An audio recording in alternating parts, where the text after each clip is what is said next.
கையளவு மனசு, அதில் கடலளவு கனவு.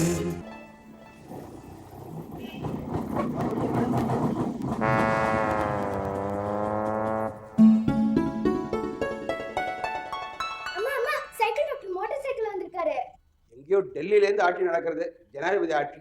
வீட்டில் பைப்பு திறந்தா தண்ணி வர மாட்டேங்கிறது. கம்ப்ளைண்ட் பண்ணால் போய் ஜனாதிபதியை கழுகுங்கிறான். ஆமா ஓகே. இப்போ நெஞ்சு வலியெல்லாம் தேவையில்லையா? மருந்து மாத்திரை ஒழுங்காக சாப்பிட்டுட்டு இருக்கல?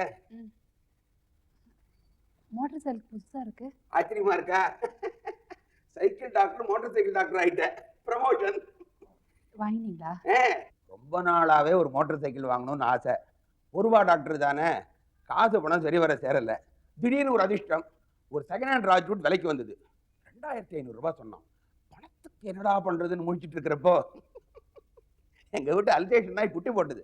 சும்மா சொல்லப்படாது, சமயத்துக்கு உதவுற மாதிரி 3 குட்டி போட்டு தெரிஞ்சு ஏகப்பட்ட பேர் எனக்கு வேணும்னு வந்துட்டா. 3 குட்டி நாமே வளர்க்கணும்னா அதுக்கு எக்ஸ்ட்ரா கேர் வேணும். நம்மால முடியறதோ? குட்டிகளை சரியா வளர்க்க முடியாம அதுக்குள்ளேயும் கஷ்டப்படுத்தி நாமும் கஷ்டப்படணுமான்னு யோசிச்சேன். ஒவ்வொன்னா கெட்டவாளும் கொடுத்துட்டேன். அதுக்குள்ள நல்ல இடத்துல இருக்கும், எனக்கும் செலவுக்கு பணமாச்சு. நாய் வித்த காத்து கொலைக்குமா என்ன? ராஜ்வுட்டா உருமருது இப்போ. சரி வா, ப்ரெஷர் பார்க்கலாம்.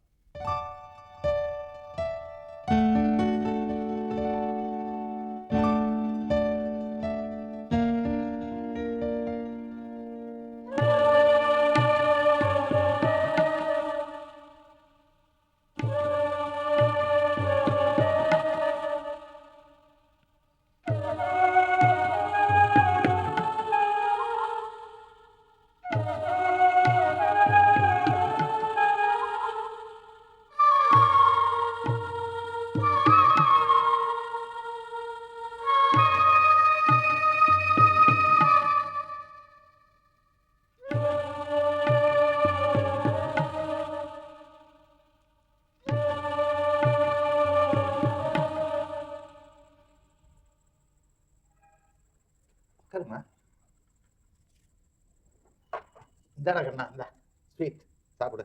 இந்த நீங்க வாங்கி போய் விளையாடுங்க, போங்க.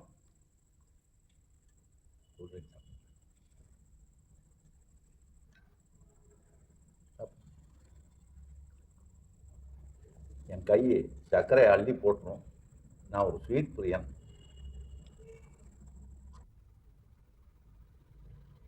ஆனால் நான் சொல்ல போகிற யோசனை கசப்பாக இருக்கலாம், ஆனால் உண்மையாக இருக்குமே. அதனால தான் உங்ககிட்ட யோசனை கேட்குறேன். உன் குழந்தைகளோட எதிர்காலத்தை பற்றி கவலைப்படுற, உன் நிலைமை நல்லா புரிஞ்சு வச்சுருக்க. நீ சங்கடப்படலைன்னா நான் ஒன்று சொல்கிறேன். சொல்லுங்க. உன் குழந்தைங்களை ஏன் ஒரு நல்ல அனாதை இல்லத்தில் சேர்த்துடக்கூடாது?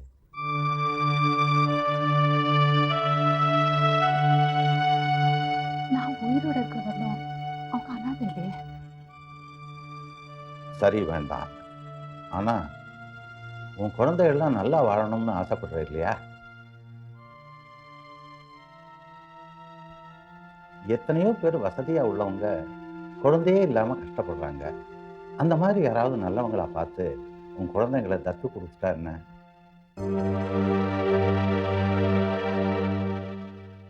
தத்து கொடுக்கறது இன்னைக்கு நேற்று இல்லை, பல காலமாக இருக்கு. நல்லவங்களை தேடுறேன். அந்த பொறுப்பை நாம் எல்லாரும் தான் எடுத்துக்கணும். நானும் தேடுறேன். நீ என்ன சொல்ற?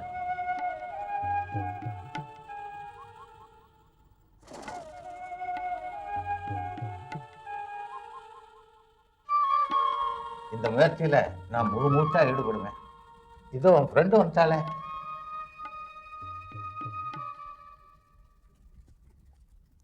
ஆஃபீஸ்லேருந்து இப்போ தான் வரையா? இல்லை, உங்கள் குழந்தைங்க தத்து கொடுக்கலான்னு முடிவெடுத்தீங்களே, அப்போவே வந்துட்டேன். என்ன பைத்தியக்காரத்தனமான முடிவு இது?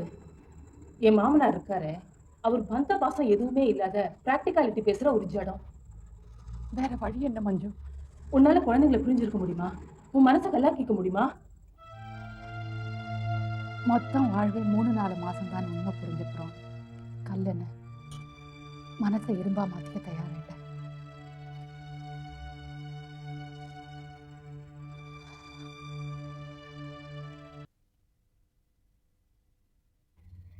ஏம்மா இப்படி ஒரு சோகமான கதையை சொல்ற? வாழ்க்கையில சோகந்தாம்மா உண்மை, சந்தோஷம்ன்றது போய்.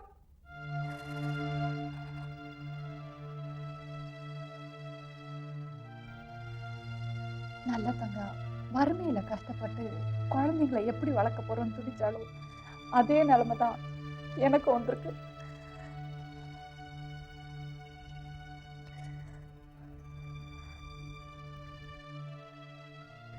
ஏம்மா நீ தான் வேலை பார்க்குறியே, நானும் வேணா வேலை பார்க்குறேம்மா.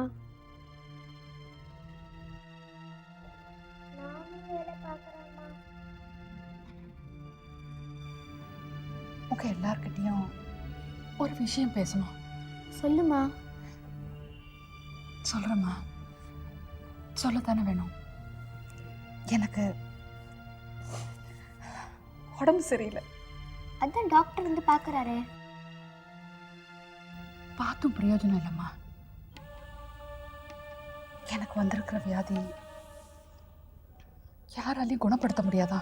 அப்படின்னா?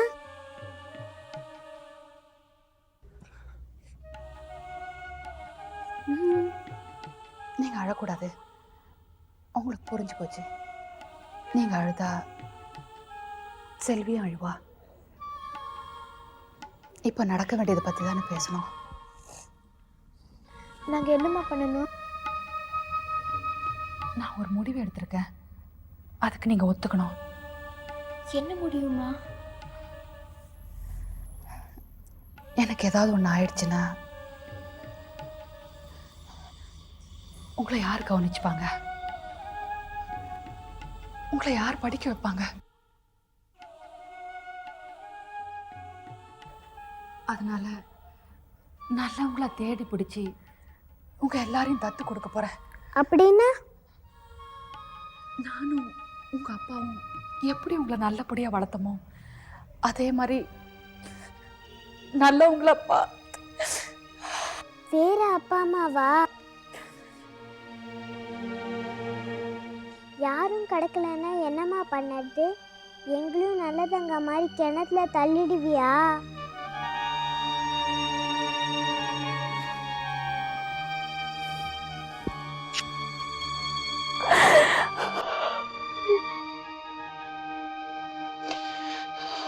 ஹலோ, நான் தான் மணவாளன் பேசுகிறேன். பாண்டுரங்கன் சன். பாண்டுரங்கன்னா யாரா? அதான் சார் அந்த தேங்காய் முடி வக்கீல். இப்போ புரிஞ்சுதா? ஒன்றும் இல்லை சார், இப்போ எனி சான்ஸ் எங்கள் அப்பா அங்கே கார்டு ஆட வந்திருக்காரா? வரலையா? Okay, thank you sir.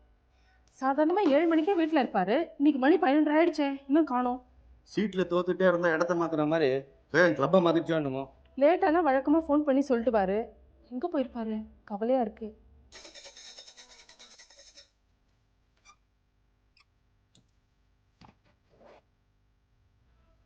Cycle rickshaw வராப்புல இருக்கு.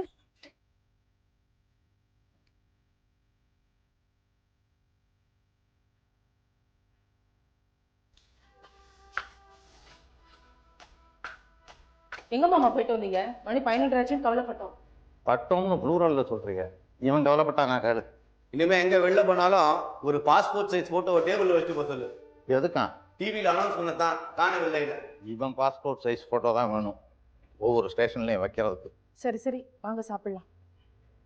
வரும்போதே ஹோட்டலில் சாப்பிட்டேம்மா. எங்க போயிருந்தீங்க?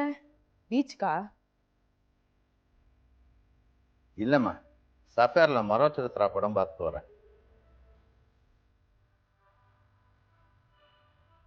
ஏற்கனவே பார்த்துட்டேன்னு சொன்னீங்களே.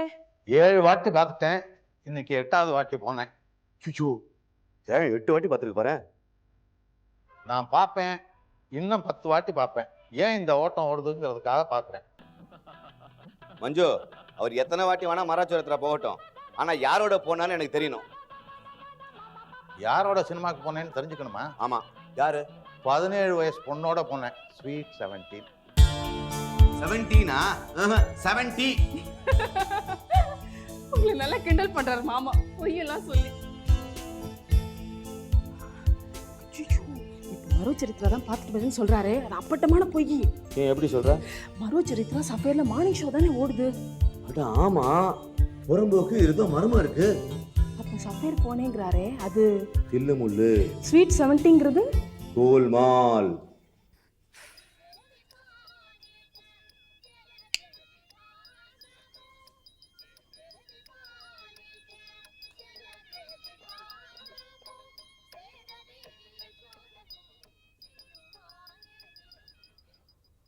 என்னப்பா ஜவஹர், டிவி பார்த்தது பத்தாதா? அவங்க தூங்கிட்டாங்க பாரு. வா. எத்தனையோ காதல் கதைகள் தோல்வியில் முடிந்திருக்கின்றன. மதங்களை மீறி காதலில் வெற்றி கண்டு வாழ்க்கையை அற்புதமாக நடத்தி கொண்டிருக்கும் திரு ராபர்ட் தம்பதிகளை உங்களுக்கு அறிமுகப்படுத்துகின்றோம். அவர்களது சுவையான பேட்டியைத்தான் நீங்கள் இப்போது காணப்போகிறீர்கள். ஹலோ, நான் ராபர்ட். நான் லலிதா ராபர்ட். நாங்கள் லவ் மேரேஜ் பண்ணி 15 வருஷம் ஆகுது. எங்கள் கல்யாணம் நடந்ததே லாஸ் ஏஞ்சலஸில் தான். இன்டர் காஸ்ட் மேரேஜும் சொல்லலாம். அப்போ இல்ல இன்டர் ரிலீஜியஸ் மேரேஜ்னு கூட சொல்லலாம். எக்ஸாக்ட்லி. நான் கிறிஸ்டினாவே இருக்கேன், அவள் ஹிந்துவாகவே இருக்கா. நான் சர்ச்சுக்கு போகிறேன், அவள் கோவிலுக்கு போகிறா. ஒருத்தருடைய பிலீஃப்ல இன்னொருத்தர் குறுக்கிடுறதே கிடையாது. உங்களுக்குள்ள எப்பவாவது சண்டை சச்சரவுகள் வரதுண்டா? சண்டை வராமல் இருக்குமா? வரத்தான் செய்யும். ஏன் இவ்வளோ சிகரெட் பிடிக்கிறீங்க? ஆஃபீஸ்லேயே இவ்வளோ அழகாக ப்ரைவேட் செக்ரட்டரி அப்பாயிண்ட் பண்ணியிருக்கீங்க. இந்த மாதிரி விஷயங்கள்ல சண்டை வரத்தான் செய்யும். ஆனால் மதத்தை பற்றி என்றைக்கும் சண்டை வந்ததே கிடையாது. இவர் மட்டும் என்னவா, காரக்குழம்பு ஏன் வச்சிருக்க, சாம்பார் வைக்க கூடாதா, இந்த மாதிரி சில்லித்தனம் எல்லாம் கேள்வி கேட்பாரு. அது ஒன்றும் இல்லை சார், அவளுக்கு ஒழுங்கா காரக்குழம்பு வைக்க தெரியாது, அதான்.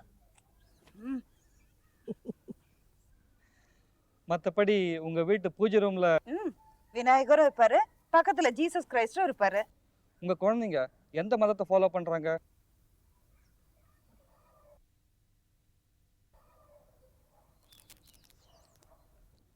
சாரி, ஏதாவது வருத்தமான நிகழ்ச்சியை ஞாபகப்படுத்திட்டோன்னா?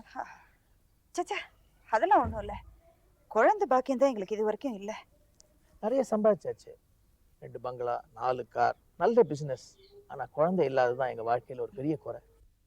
ஒரு நல்ல குழந்தைய பார்த்து தத்து எடுத்துக்கலாமே, அதை பற்றி ஏதாவது திங்க் பண்ணியிருக்கீங்களா? அந்த முடிவுக்கு தான் வந்திருக்கோம். இந்தியாவுக்கு வந்து செட்டில் ஆன அப்புறம் தத்து எடுக்கலான்னு முடிவு பண்ணியிருந்தோம். இங்கே வந்தாச்சு, செட்டில் ஆயாச்சு. நெக்ஸ்ட் ஸ்டெப் அதுதான். அந்த குழந்தை எந்த மதத்தை சேர்ந்ததாக இருக்கணும்னு நினைக்கிறீங்க? ஹிந்துவா இருக்கணுமா, கிறிஸ்டினா இருக்கணுமா? பார்த்தீங்களா, சண்டை மூட்டி விட பார்க்குறீங்களே, அதுதான் நடக்காது. நாங்கள் வளர்க்கணும்னு நினைக்கிறது ஒரு நல்ல வாரிசை தான். எந்த மதமாக இருந்தாலும் சரி, மதமே இல்லைன்னாலும் சரி, we leave it to the child. ஆணோ பெண்ணோ அந்த குழந்தை எப்படி இருக்கணும்னு நினைக்குதோ அப்படியே இருந்துட்டு போட்டுமே. ஒரு ஆதர்ஷ தம்பதியை, ஒரு அந்யோன்யமான கணவன் மனைவியை, ஒரு அபூர்வ தம்பதியை தொலைக்காட்சி நேயர்களுக்கு அறிமுகப்படுத்தியதில் பெரும் மகிழ்ச்சி அடைகிறோம். இந்த ஆதர்ஷ தம்பதியர் ஸ்ரீகாரம் எடுத்து வளர்க்க ஒரு நல்ல குழந்தையாக அமைய வேண்டும் என்று நாங்கள் வாழ்த்துகிறோம். நன்றி, வணக்கம். வணக்கம். வணக்கம்.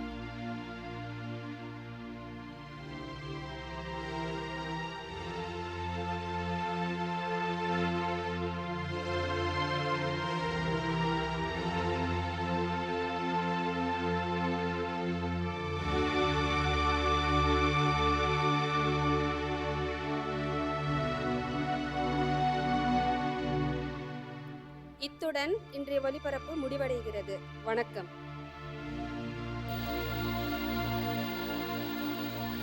டிவி புரிஞ்சு போச்சுமா, நிறுத்துறவா?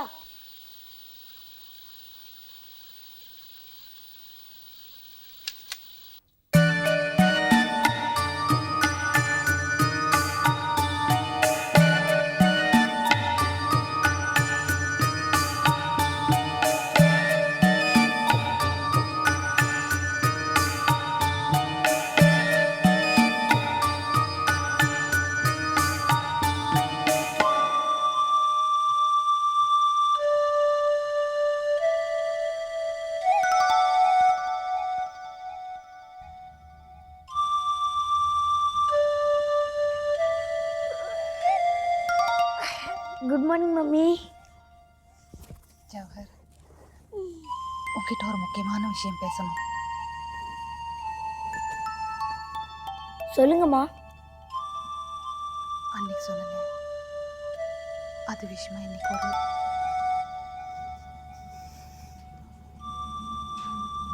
புரியுதுமா, டிவி விஷயம் தானே.